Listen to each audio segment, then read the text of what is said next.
Am I dreaming? No. I've been transmigrated into the body of a scumbag man who used his disciple as a doormat. And in 10 years, she'll become my downfall. I need to win her over before it's too late. But wait a second. The system wants me to be a villain.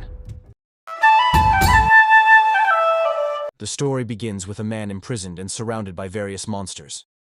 The man, who seemed to be slightly injured, cried out for help as the beasts drew even closer to him. Suddenly, amidst the thunderstorm, a woman appeared. Seeing the figure flying through the sky, the man screamed desperately for help.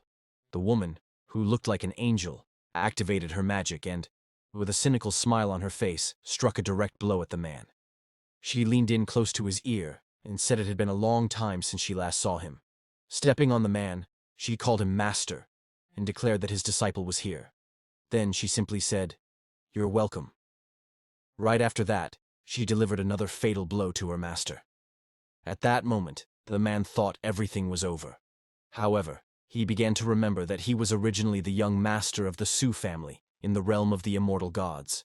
He was a child of destiny, admired by thousands. He had conspired with the sacred maiden of the demonic abyss and betrayed the divine realm, becoming a hunted man. He fled to the lower realm, hid within the immortal Sword Cloud sect, and became a carefree elder.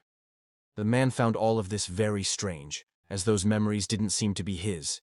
Even so, he felt it didn't matter anymore, since he wasn't even sure if he would survive. Then, he suddenly woke up.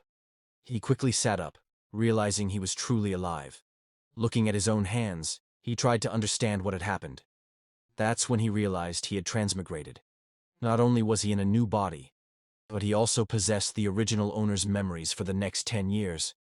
At that moment, a woman appeared, calling him Master. She asked if he'd had a nightmare and offered to wipe his sweat.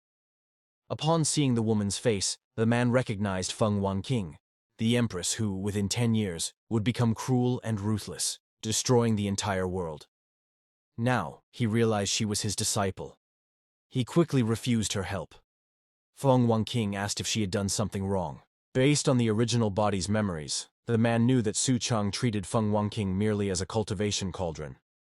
When the time came, Chang would use the dual cultivation method to absorb all her power. Until then, Feng Wanqing had to remain pure.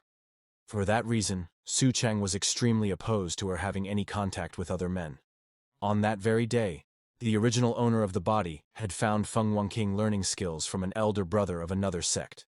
Consumed by rage, he had punished her harshly. Observing the poor girl's injuries, the man thought about how pitiful she truly was. Suddenly, a small fairy appeared before the protagonist. This was the system, which had been awakened because the host had felt empathy for the girl. However, as the host of the scumbag system, the protagonist was strictly forbidden from feeling pity for Feng Wanqing. A mission then appeared, stating that Feng Wanqing had made a mistake and that the host had to punish her within 3 minutes. The reward for completing the mission would be 100 system points and 10 advancement pills. The penalty, if he failed, would be the loss of 10 points, a drop of 2 cultivation levels, and physical castration.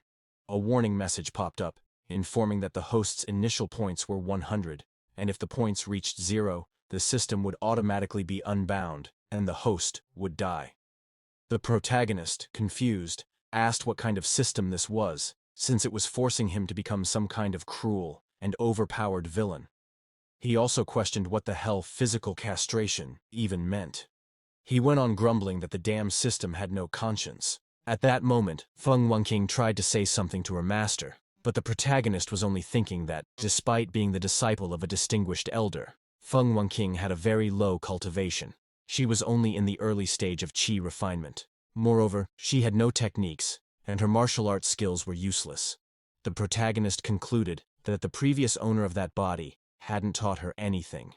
The system reappeared, warning that the mission timer was running out. Annoyed, the protagonist complained that the system was too noisy and told it to shut up. Without realizing it, he struck Feng Wanqing with a blow, sending her flying to the other side of the room. Feng Wanqing fell to the ground, and the protagonist, coldly, said that since a mistake had been made, a punishment must be applied. He then threw a technique manual toward the fallen girl. He continued, saying that Feng Wanqing had secretly consulted an elder brother from another sect to learn the martial arts of the disciplinary hall in secret. Therefore, her punishment would be to copy that celestial-level technique, highly valued by her master for years, 10 times. Upon picking up the book, Feng Wanqing was startled to recall that the entire Jianyun immortal sect possessed only 2 celestial-level techniques, and now her master was actually letting her copy one of them.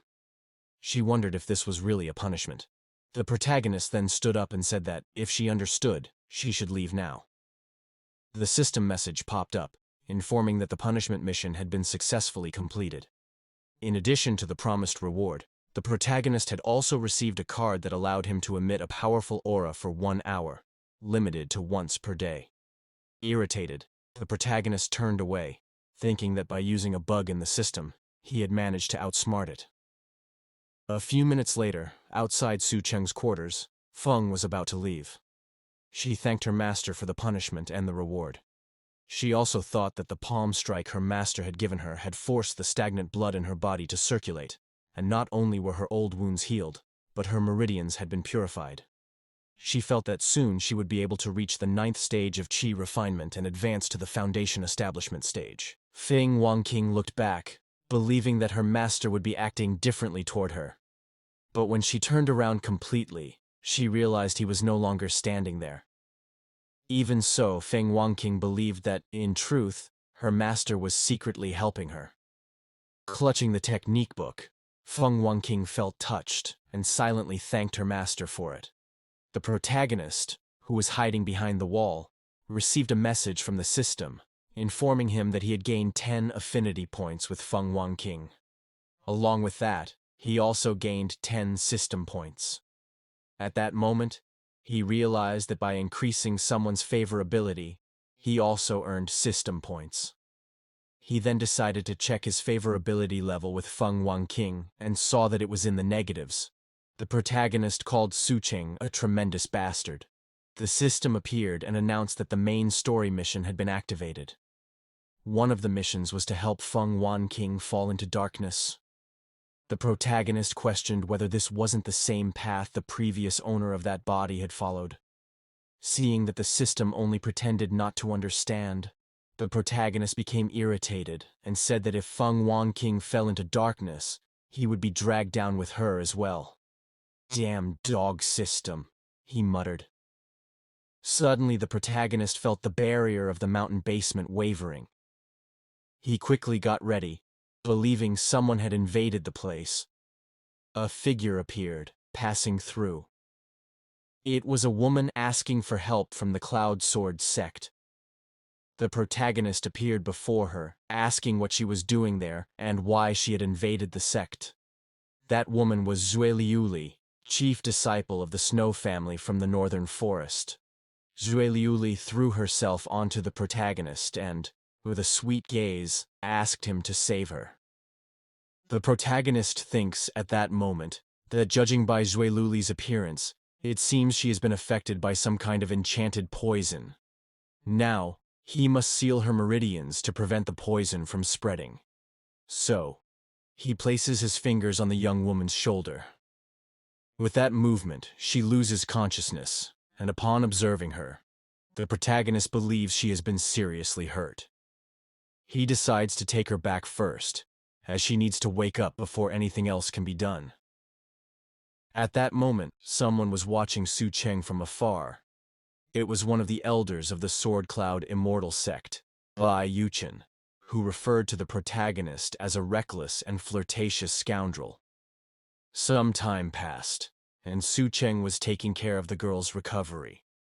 He calls upon the system and asks for information about Zueliuli. The description that appears informs him that she will become the future secret lover of the male lead, Ye Feng, in this world, and that he will sacrifice himself to save her in the ancient secret realm opened by the eternal immortal dynasty. The protagonist becomes curious about who this so-called male lead Ye Feng is, and begins to wonder if he might have stumbled upon Ye Feng's secret harem. At that moment, Xue Liuli's body reacts. She realizes that the poison in her body has completely disappeared. Excited, Xue Liuli thanks the protagonist for saving her, saying that she will surely repay him in the future. The protagonist stands up and says she doesn't need to be so formal. Xue Liuli then thinks that an elder of the sect, handsome, young and strong, wouldn't be a bad choice for dual cultivation and detoxifying her body. She quickly gets excited by the idea and tries to control herself, while the protagonist observes her, unaware of her intentions. Suddenly, a message from the system appears, informing him that the host has gained 30 favorability points with Xue Liuli. He wonders if it's really that easy. Xiao Liuli says she fears that her presence there might cause trouble for his sect, and once again thanks him for his kindness, promising to repay it in the future. The protagonist feels a bit awkward with the situation and replies that it's all right. Then he wonders why the atmosphere suddenly became so strange and awkward. Suddenly, a loud rumble is heard, and a sinister voice emerges, asking how the insignificant scum of the Sword Cloud Immortal sect dares to hide someone who belongs to him. Xue Liuli panics and says that he is there. The protagonist's disciples begin to shout, saying that this is the aura of the ghost sect, and they wonder how those guys managed to infiltrate the Sword Cloud sect. They go on to say that this is the ancestor, known for being fierce and cruel, with a notorious reputation across the 5 major regions. Xue Liuli was hiding behind Su Chang. A disciple steps forward and declares that this ghost sect ancestor has annihilated countless sects. That horrifying creature keeps speaking, saying that if they don't hand over the person who belongs to him today, then they shouldn't blame him for destroying the entire sect. This demonic ancestor had a rather flamboyant appearance and was already at the mid-stage of the soul formation realm. A new mission is unlocked. The protagonist must help Xue Liuli defeat the ghost ancestor. By doing so, he will earn reward points, and the more stylish his actions, the more points he will receive. At that moment, 3 lights appear in the sky, and voices shout for the ghost ancestor not to be so arrogant. The people who appeared were Bai Yunchen and Zhao Yunchen. They state that they have never interfered with the ghost sect, and therefore, the ghost elder has no right to interfere with the Sword Cloud sect. Zhou Yuan, the Grand Elder, was also with them, and asks when exactly someone from their sect hid someone from the ghost sect. The ghost ancestor then points at Xue Liuli and says that he likes her, therefore she now belongs to him. He demands that they hand her over immediately, or he will exterminate the entire Sword Cloud sect. Bai shouts, calling the old rag a trespasser, and orders him to leave at once and not to flaunt his power there. Zhao, worried, asks Bai not to provoke him, as they may not be able to defeat him. He suggests simply handing over the person and ending it quickly. Bai, irritated, tells Zhao to shut up and calls him a coward. Zhao just asks her not to be angry. The ghost ancestor then says he likes Bai as well, calling both her and Xue Liuli to become his dual cultivation partners. If they satisfy him, he might spare the sect. Upon hearing that, Bai becomes completely enraged and calls the ancestor an old bastard. She declares that the Bai family has a supreme expert, and if anything happens to her, the family will hunt the ghost ancestor down to the depths of hell. Zhao tries to plead with Bai not to be so impulsive. Shuo, witnessing all the commotion, tells Su Chang that the ghost ancestor is extremely powerful and that no one in the sect is a match for him. Feeling guilty, she declares that she will go with him. The protagonist thinks to himself that, at that moment, his cultivation is being suppressed and he cannot fight at full strength. He remembers that there is a bloodline seal within him, placed by a supreme expert of the Su family from the divine realm. This seal hides his aura, allowing him to avoid detection and pursuit by beings from the immortal divine realm. The cost of this is that his cultivation level has been suppressed by 2 realms. But Chang remembers that he has something. He steps in front of Shui Liuli and says that if he saved her only to let her die again, how would the world view the immortal Sword Cloud sect? The protagonist continues, stating that his sect is under the protection of powerful cultivators, and that a mere expert of the soul formation realm is nothing to fear. The ghost ancestor declares that everyone in the immortal Sword Cloud sect is a bunch of reckless and blind fools, as a mere nascent soul dares to play the hero and try to save a beauty. With an even more terrifying aura, the ghost ancestor states that he specializes in dealing with arrogant fools. He charges toward the protagonist, who quickly pulls out his aura card, obtained earlier from the system. Chang activates the card swiftly, and a powerful aura bursts forth around him. The protagonist asks if the ghost ancestor truly thinks he can face him. At that moment, a massive bolt of lightning crosses the sky, and a divine figure appears above the ghost ancestor, who is stunned by the strength of the aura. The 3 elders are utterly terrified upon realizing that the entity is above the soul formation realm. The divine and powerful figure grabs the ghost ancestor, looks him directly in the eyes, and says that he wants to see something that day. He shouts, asking who dares to touch the immortal Sword Cloud sect. The ghost ancestor declares that the protagonist's sect has no martial ethics, as it truly is protected by a supreme expert. The protagonist watches the scene with confidence, while Shui Liuli looks at him, slightly frightened. Bai is surprised to see that a supreme expert is protecting the sect. Zhao is also astonished by this new information. Zhou Yuan wonders if this protection had been deliberately arranged by the sect master while he is away.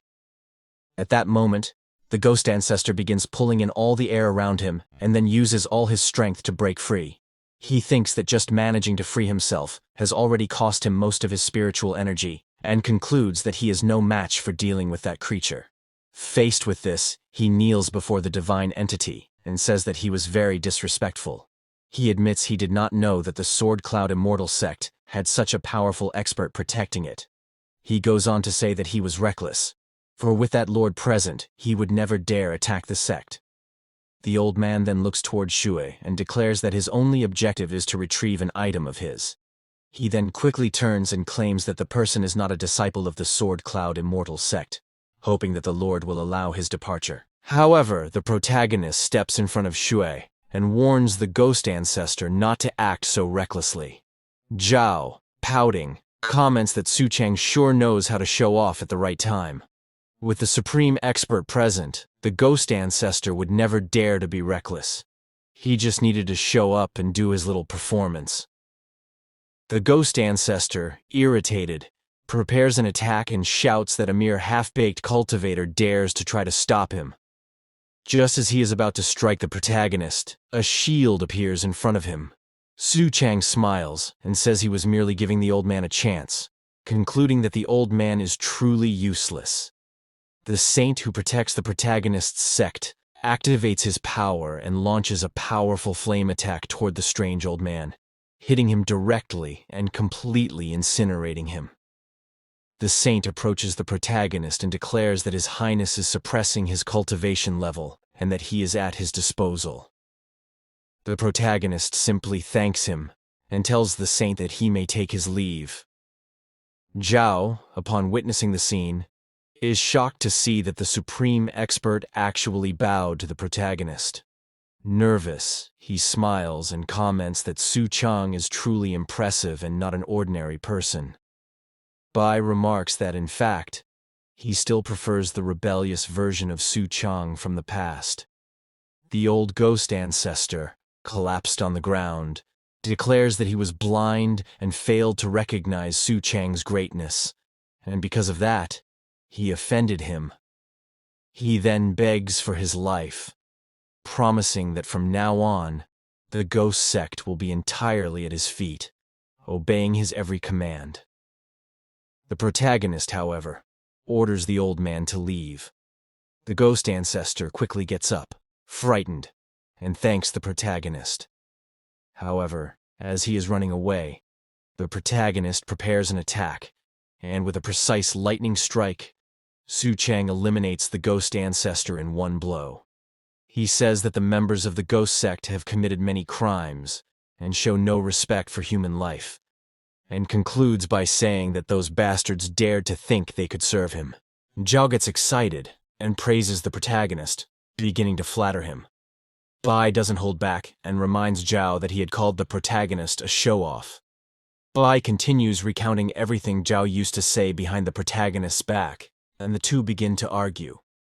Meanwhile, Feng Wanqing observes everything from afar, relieved and very proud that her master has reached such a realm. She then wonders if she will ever be able to catch up to her master. At that moment, the system appears, congratulating the protagonist for completing the mission. Since Shu's favorability increased by 30 points, her current favorability is now 75. She is emotionally involved with the host, which directly affects her relationship with the male protagonist, Feng. Upon reading this, the protagonist remembers that, in a few days, a competition between sects will be held, and Feng, along with other important characters, will be present. Realizing that his disciple Feng Wanqing is still at a very low level, he sees that he needs to think of something to change that. The next day, the protagonist and Feng Wanqing were walking around. She asked what the master wanted to talk to her about. Chang explained that he had a friend from the demon clan who, to avoid any trouble, was hiding in that place. The protagonist went on to say that he brought Feng Wanqing there so that his friend could help her advance in her cultivation. Looking around, he wondered where she was. At that moment, a movement stirred in the water, and a girl scooped some water with her mouth and splashed it toward the protagonist. Chang then asked if that was supposed to be funny. She was a snake girl who smiled excitedly upon seeing her old friend again. She said that if Chang stayed with her, he would become the Dragon King. The protagonist replied that he didn't care about becoming a Dragon King since it was obvious she was a snake. The girl called him silly and claimed she was a great dragon. Chang then got straight to the point. Pointing to Feng, he said he was there for another reason. He explained that the Grand Sect competition was approaching, but his disciple's cultivation level was still too low, and the martial arts techniques and skills she had just learned were not professional. The protagonist asked Sister Yaolan if she happened to have a divine body refining technique from the Demon Dragon clan, and said he hoped Yaolan could teach it to Feng. Yaolan observed the two silently for a moment and commented that she hadn't expected Chang to like that type of girl.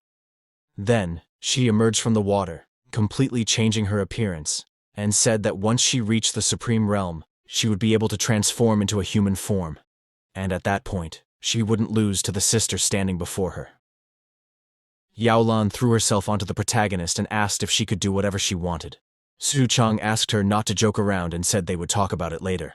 A system message appeared with a side mission. Reach 80 points with Yaolan, and also help her reach the Supreme Realm, in order to extract her dragon bone. Seeing this, the protagonist remarked that this damn system never did anything for people's good. He remembered that in his previous life, the only person Yaolan trusted was Chang, but that scoundrel's goal was only to get her dragon bone. He ambushed her while she was leveling up, forcing her to give it up. The protagonist then ran off, saying he would leave his little disciple with Sister Yaolan, and asked Feng to listen to everything she had to say. Feng was startled by the protagonist's sudden departure. Yaolan grabbed Feng's arm and told her to stop. Feng asked what Yaolan was planning to do. Yaolan replied that since Feng's master had left her in her care, she should obey everything Yaolan said. Otherwise, as a weakling, she'd be left behind by her master. Then, Yaolan told Feng to take off her clothes, saying it would be better that way to absorb the essence of demon dragon blood and refine her body. Yaolan assured her she wasn't a man, and that Feng didn't need to worry about her purity. Even though she was embarrassed, Feng thought about her master and began to obey Yaolan just for his sake. She believed she would become strong because of him. And so, the two began to practice their secret cultivation techniques. A few days later, On the day of the grand competition of the immortal Sword Cloud sect, some cultivating disciples were preparing for the duels. Zhao, seeing the crowd, remarked that many people had indeed come to watch the sect's internal competition. He went on to say that it was an unprecedented spectacle, unlike anything seen before. Zhou Yuan commented that, with the emergence of the supreme expert, forces from all sides had mobilized upon hearing the news. Now, everyone was there because of Elder Su, and the rest just wanted to bask in the glory. At that moment, the three great families of the northern wild region were also present. Xue was calling for her father, asking him to follow her. The heads of the families had come in person this time, leaving everyone impressed. Xueliuli's father said that his daughter was lucky to have made a connection with the supreme elder of the Sword Cloud sect. Moreover, it was said that this elder possessed a high level of cultivation. Then, he asked when Xueliuli would introduce Su Chang to him. Embarrassed, Xue asked her father not to speak so recklessly. Suddenly, a commotion began. The Demon Slayer Alliance had arrived as well. The vice leader of the alliance, Wei Kun, was present in person. However, among all those people, a mysterious man watched everything in silence. He commented that it had been a long time since he last saw Xueliuli. Sometime later, the annual competition of the Immortal Sword Cloud sect began. The disciples faced off in the central arena. Feng Wanqing was also there, fighting bravely and winning her first match. And so they reached the final battle, between Feng Wanqing and Li Yue. The protagonist, watching the fight's preparation, thought that after being refined by Yao Lan, Feng Wanqing's potential had been stimulated to a certain degree. Therefore it was no surprise that she had reached the finals. After all, she was destined to become the Empress in the future. Li Yue smiled and commented that he and Feng were meeting again. Then he asked whether what he had taught her back then had been helpful. He continued, saying that if it hadn't been for his guidance, she would have been eliminated in the first round. Feng, uncomfortable, remained silent while listening to all of that. Then she remembered that Li Yue had only taken advantage of the situation back then to exploit her. The man approached Feng and said that she should just give up, as she was no match for him in terms of strength. He asked why they didn't meet in a more secluded place that night, claiming he would teach her some deeper techniques. He added that he guaranteed she would feel ecstatic. At that moment, Feng stared at him, drew her sword, and charged at the man, landing a strike on his face. Li Yue brought his hand to his face, incredulous at Feng's attitude. He countered, saying she had the audacity to attack his handsome face. Feng shouted, telling him to stop with that nonsense. Wei Kun, who was watching the fight, sensed a familiar demonic scent coming from Feng Wanqing. Even if it was faint, he wouldn't be fooled. The protagonist then thought that Feng Wanqing's scent had reached that idiot's nose, and wondered if this would mark the beginning of her descent into darkness. Zhou Yuan commented that Feng had been a very discreet disciple before, but in just a few days had shown incredible progress. He concluded by saying it seemed that Elder Su had put a lot of effort into her. Bai simply shrugged at this. Feng continued her frantic fight against her senior brother. Li Yue wondered how that girl had improved her cultivation level so much in such a short time. He didn't want to lose to her, because if that happened, he wouldn't be able to show his face again. So, he prepared an item in his hand and attacked Feng directly. Feng used her sword to defend herself but noticed that Li Yue was hiding something in his other hand. She wondered if it was a weapon. The man prepared for another sudden attack, but Feng managed to strike the small blade, shattering it into several pieces. Taking advantage of a gap in Feng's defense, Li Yue lunged forward with his sword, shouting that she was finished. However, Feng managed to dodge at the last second, and landed a direct kick to the lower parts of that cursed man. Then, she quickly jumped back while Li Yue collapsed to the ground like a sack of potatoes. People around them commented on the scene, saying such an action could harm the future of their fellow disciple. The discussion started turning against Feng for having made such a questionable move. However, despite the controversy, Feng Wanqing was declared the champion of that year's competition. Feng only thought that she had finally not disappointed her master. The protagonist, looking at her, said, "Not bad at all." But at that moment, a storm began to form in the sky, leaving the protagonist very confused. A giant dragon started to emerge from within the storm. A voice echoed, laughing intensely, saying that the immortal Sword Cloud sect had disciples who used underhanded tactics and dirty moves, and that it was all very entertaining. The voice continued, commenting on the large number of people gathered, and then asked if they were all there to welcome him. Zhao, terrified, said that the demonic aura might belong to the crown prince of the demon clan, Mo Daotian. Zhou Yuan asked why such a person would be coming there. Xue Liuli's father said that this man held the third position on the Heaven and Earth demon list, a truly ruthless being against whom there was no chance of victory. Another sect leader questioned what was going on. That mysterious individual from before appeared again, surrounded by a dark aura. In that moment, he thought that the one he had been waiting for had finally arrived. The immense dragon was still forming in the sky, and a humanoid figure appeared on its head. This man declared that the grand sect competition was happening that day, and that he was sure there would be great prizes. As crown prince, he was quite interested, and then asked what he should do next. Zhao, somewhat confident, tells everyone not to fear, for the sect has a protective barrier, and the enemy will not be able to breach it. However, the young demon lord Mo Daotian simply passes through the barrier with ease, leaving Zhao completely shocked. Mo Daotian smiles and comments that the barrier is very weak. It's a joke. Like a black lightning bolt, Mo Daotian descends from the sky in front of Feng Wanqing, who watches in fright, trying to comprehend what has just happened. Then the demon begins a 10-second countdown and orders the irrelevant people to get out of there quickly. A system message appears for the protagonist. It is the notification of a new mission, asking him to prevent the young demon's entry into the sect and defeat him in front of everyone. Upon reading this, Su Chang complains that that damn system is causing trouble again. Mo Daotian, in a measured tone, states that time is running out. People begin to run in panic, trying to escape as fast as possible. Zhou Yuan turns to the protagonist and asks him to activate the sect's grand formation, because even with few people and many elders, they could still fight that opponent. Su Chang simply replies that they cannot. Irritated, Zhao asks what he means by that. Zhou Yuan tries to control the situation and ends up agreeing with Su Chang. Meanwhile, Mo Daotian turns to Feng Wanqing. He notices something different about that girl. She has the aura of a unique bloodline, uncommon. If well nurtured, she could bring great surprises in the future. Mo Daotian approaches Feng Wanqing and remarks that her methods are very much in line with his demon clan style, and that it would be a waste to leave her there.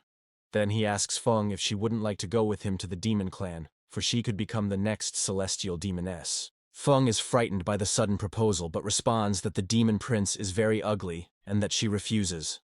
Mo Daotian, annoyed, declares that he is the crown prince and clearly the most handsome in the demon realm. He questions whether Feng's brain is functioning or if she is blind, and adds that she will regret this one day. However, he finishes by saying that it doesn't matter, because once he destroys the entire sect, she will certainly go with him. After all, the crown prince gave her a chance. Mo Daotian then asks if Feng would like to serve him for 3 years as his personal maid and wants to know what she thinks about that.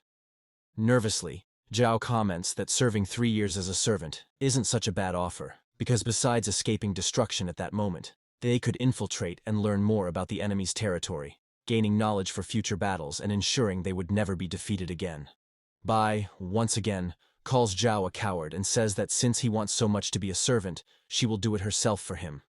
But at that moment, the protagonist appears, asking for permission and noting that his disciple doesn't seem very interested in Mo Daotian's demonic clan.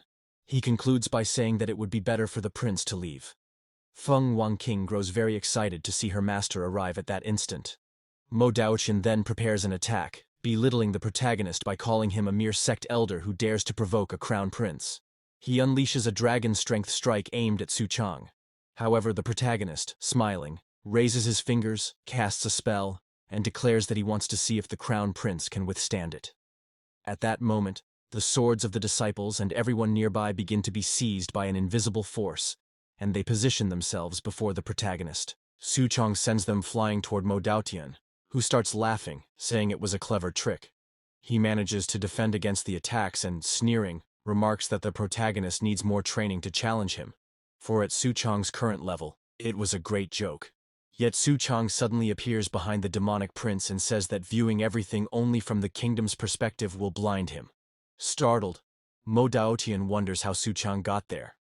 Once again, the protagonist readies an attack, thinking that although his cultivation is suppressed, the technique he uses is of divine grade, capable of refining ordinary spiritual energy within the body into something much more potent. He launches the strike at Mo Daotian, who, upon impact, is thrown to the ground. The crown prince tries to stand but is struck again by Su Chang, who prevents him from rising. The protagonist then tells Mo Daotian not to move, for he might hurt himself. He also asks the prince to take a deep breath, commenting that feeling dizzy is normal at that point. At that instant, the system message appears, informing that the host has successfully completed the mission. Meanwhile, the young demonic master begins to complain, saying the protagonist deceived him and that Su Chang does not follow martial virtues. The disciples and onlookers are utterly shocked to see the protagonist handling the demonic crown prince with such ease. Once more, that mysterious man appears, saying that the Sword Cloud sect truly has someone so powerful. The crown prince thrashes on the ground like a spoiled child, begging the protagonist to let him go and settle matters fairly. Su Chang simply frees him and accepts the agreement. Mo Daotian quickly stands up, complaining that all his clothes are torn and declaring he will not fight anymore that day. He concludes by saying that if the Sword Cloud sect offers 2 celestial-level techniques as compensation, he will pretend that nothing happened. Su Chang laughs and asks if this is some attempt to relieve the shame Mo Daotian just suffered. The prince responds that his battle attire is a rare fashion piece, handcrafted by a famous regional artisan, so offering 2 celestial techniques would be a very generous offer. Suddenly, the mysterious man appears behind Mo Daotian and throws 2 chains toward the prince. Su Chang is left speechless at the sight, while Yuan, Zhao, and Bai are equally stunned. Mo Daotian tries to turn and asks who the bastard was, who attacked him sneakily. Seeing the figure before him, Su Chang thinks he's finally arrived. The male protagonist established in that world. The formidable rival of the protagonist. The blue dragon heaven's chosen of the sacred land, Feng. Mo Daotian says that one thing is not being able to defeat Su Chang, but that bastard actually thinks anyone can come and attack him. Feng merely remarks that the prince is making too much noise. He then yanks hard on the chains, dragging Mo Daotian with him, and delivers a kick to the demonic prince, who falls to the ground awkwardly. At that moment, Feng begins to remove the cloak that covered his face, revealing his presence to everyone there. Yuan is startled to see Feng, as is Xue Liuli's father, who recognizes him as the candidate for Holy Son of the Azure Dragon Sacred Land. He then asks how Feng could be in that place. Bai and Zhao bow to Holy Son Feng, and the heads of the great families also bow, greeting the male protagonist of that world. Feng thanks everyone for their cordiality. Zhao steps forward and says that if they had known the Holy Son was present, they wouldn't be in such a lamentable state. Then Zhao asks what brought the Holy Son there. Feng replies that this is a task from the annual evaluation of the Holy Son of the Sacred Land, and that Mo Daotian is the target. He explains that he is there to capture him. Suddenly, a great dragon appears over Feng, but with just 2 fingers, he launches a powerful attack at the creature, which quickly turns into a fried snake.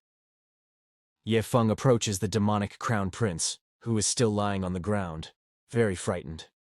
He draws his sword and comments that maybe taking off just the head would be faster. The crown prince, desperate, begs Feng to wait a moment, claiming that his head is very heavy and that, if it's with Feng, it will be quicker.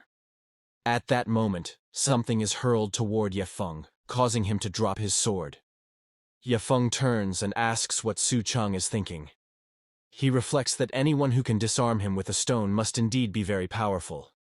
Our protagonist, ironically, simply apologizes and adds that he cannot let Mo Daotian die on Sword Cloud sect territory, because otherwise, if the demon clan comes for vengeance in the future, the sect will have many problems. A mission prompt appears for Su Chang, asking him to save Mo Daotian and thwart Holy Son Feng's task. After reflecting for a moment, Feng agrees with Su Chang and admits he hadn't considered that point before.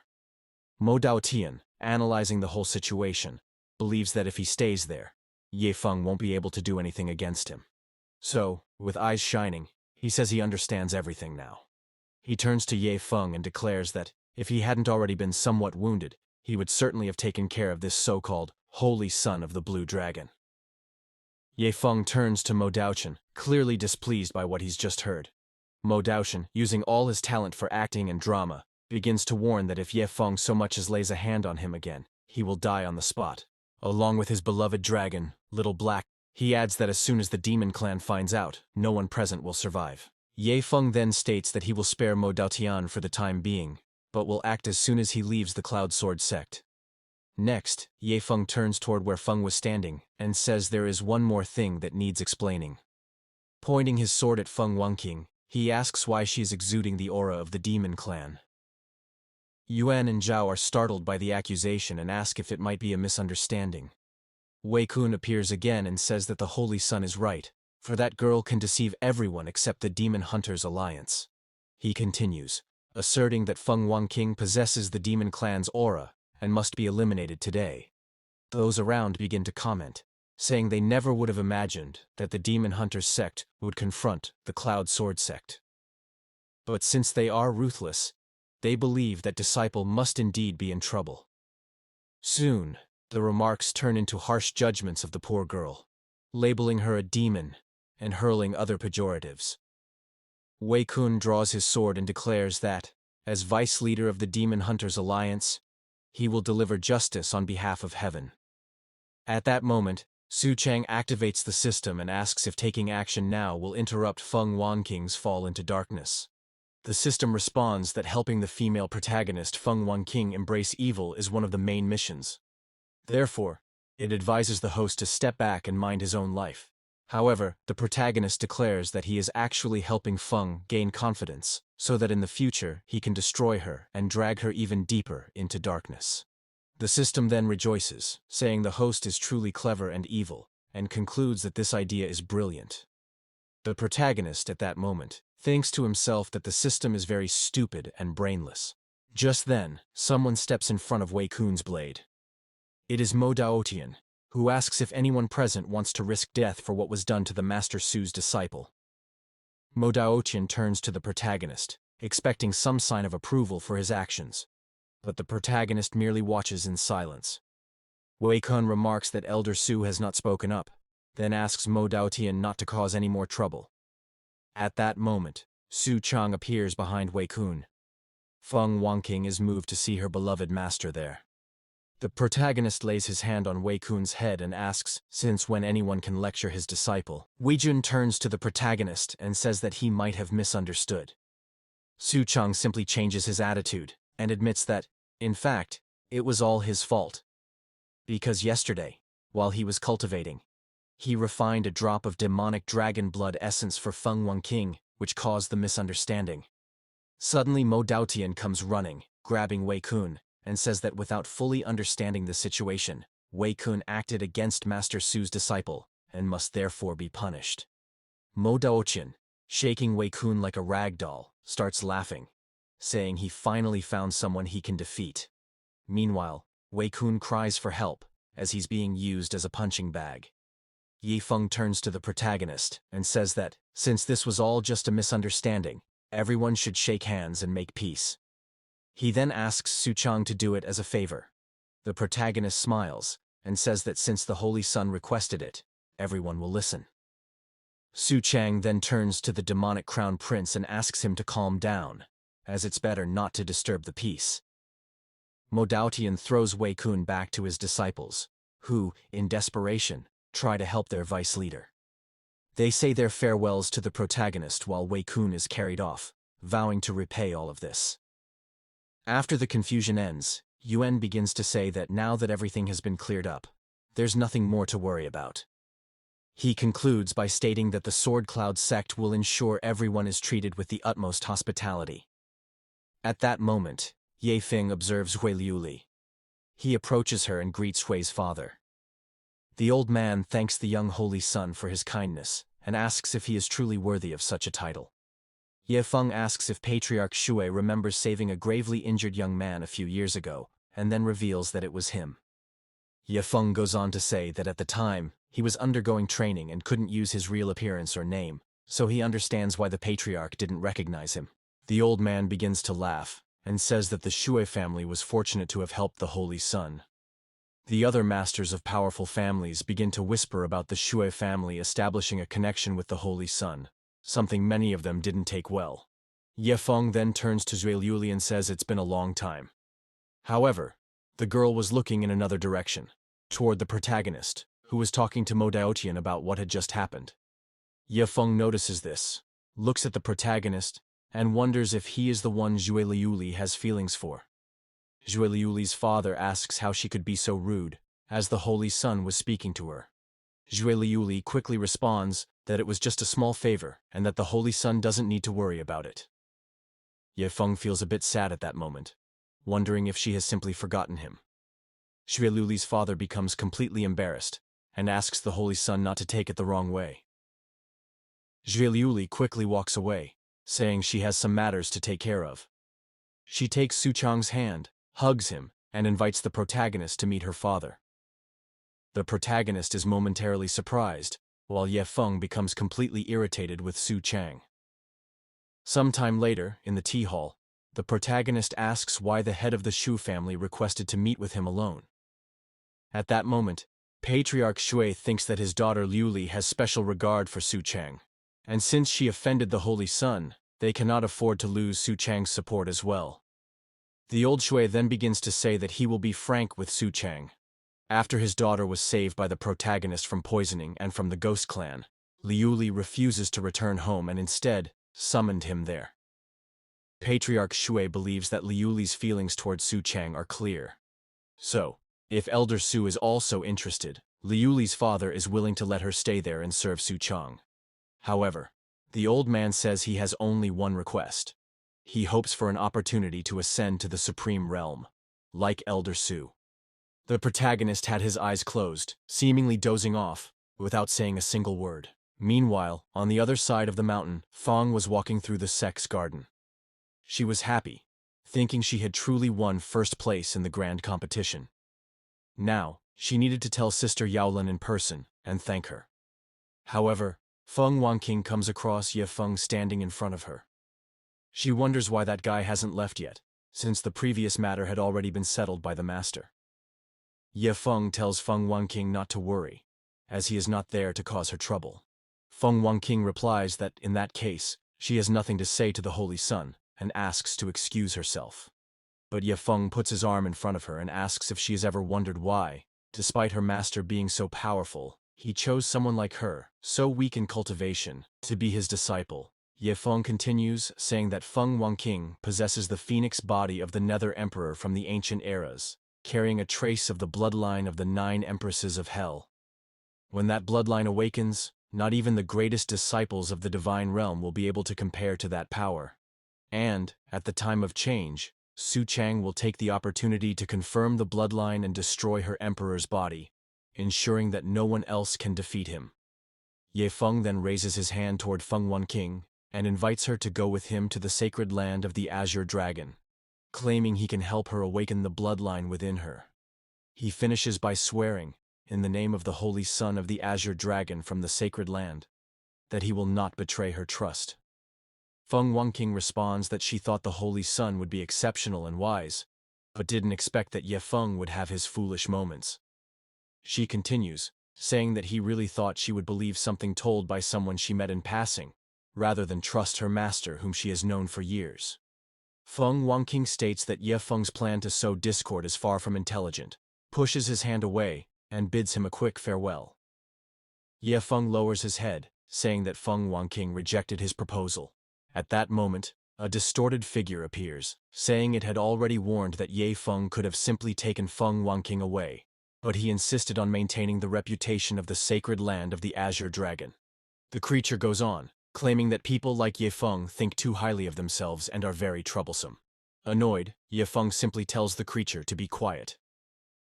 Meanwhile, Su Chang was standing at the entrance of the hall while Shui Liuli was walking up the stairs. She asked the protagonist what her father had said to him. Su Chang replied that her father had sold her to him. As the protagonist gently patted the girl's head, he asked what Xue Liuli thought they should do.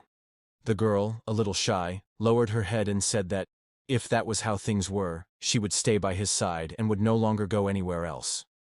Xue Liuli stepped even closer to the protagonist and stated that, ever since Elder Su had saved her, she felt in her heart that she belonged to him. The system appeared, announcing that Xue Liuli's favorability with the protagonist had surpassed 80. As a result, he received a reward for having completely destroyed the relationship between Xue Liuli and Ye Feng. Feeling a bit awkward, the protagonist thought that if Ye Feng wanted to blame someone, he should blame him. Or that damn system. Sometime later, on the other side of the mountain, a creature was telling Feng Wanqing to stop running and come with them to the sacred land of the dragon. It continued, claiming to be a fragment of an ancient divine weapon that had traversed the heavens and the earth for 3,000 years, but had never found a physique and bloodline so defiant of the heavens as Feng Wanqing's. The creature was about to reach her and said that if she came with them, they would ensure that she would rule the world in the future. Desperate, Feng Wanqing begged that thing to stay away from her. Seeing her refusal, the creature raised its hand and declared that it would have to use force. Feng Wanqing was surrounded by the evil spiritual energy emanating from the creature. She tried to resist at all costs, but at that moment, something caught the attention of the supernatural being. It was Mo Daotian, who had arrived and said that not even Ye Feng had dared to lay a hand on Su Chang's disciple, and that the ugly creature was very bold. The creature replied that the boy was indeed reckless, then withdrew, saying it would leave that matter to Ye Feng. Ye Feng told Mo Daotian that he had given him time to recover, but the crown prince was meddling in other people's affairs. Facing Mo Daotian, Ye Feng declared that it seemed he would now eliminate him once and for all. Terrified, Mo Daotian hid behind Feng Wanqing and said he was only there to protect Su Chang's disciple, begging Ye Feng not to act recklessly. He added that if Feng Wanqing were to get hurt, Master Su would not let it go unpunished. Ye Feng asked whether Feng Wanqing still hadn't understood the situation. He said that if Su Chang truly cared about her, she wouldn't be in that condition. Furthermore, he claimed that the Sword Cloud sect didn't have the resources to nurture someone like her. With a sad expression, Feng Wanqing asked him to stop lying, as she wouldn't believe any of it. Now with a more irritated and confident look, she declared once again that she refused to go with Ye Feng. The man became irritated by her rejection until a voice emerged, stating that Ye Feng was treating the Sword Cloud sect with great disdain. Feng Wanqing quickly brightened, recognizing her master's voice. Su Chang approached and declared that the sect would not be receiving Ye Feng that day, asking him to leave. The creature stated that if Su Chang truly did not intend to accept the young woman as his disciple, then he should not stand in the way of her rise to greatness. The protagonist stared at the creature for a moment, visibly annoyed, charged his energy, and rushed toward it, preparing an attack. Su Chang declared that a mere weapon fragment dared to rampage around uncontrollably, and then landed a direct blow on the creature. With an extraordinary aura, the protagonist declared that he would make sure to shatter that fragment completely. Su Chang then launched a powerful attack at the creature, but Ye Feng quickly called the fragment back and observed Su Chang in silence. The protagonist once again told Ye Feng to leave, and resentfully, he quickly left the place. Mo Daotian started laughing, calling Ye Feng a weakling and saying it was better for him to leave anyway. Suddenly, the protagonist kicked Mo Daotian and said that the crown prince should do the same. Su Chang then turned, calling out to Feng Wanqing, who quickly approached. The protagonist simply told her to leave with him, and Feng followed him, running. Some time passed, and night fell over the city of demon hunters. The leader of the Sword Cloud sect, Jiantian King, was flying through the area while being pursued. Several ninjas leaped toward Jiantian King, who faced his pursuers head-on, until, suddenly, a massive explosion occurred. We'll continue in the next chapter. For more videos like this, subscribe to the channel and turn on notifications. See you next time.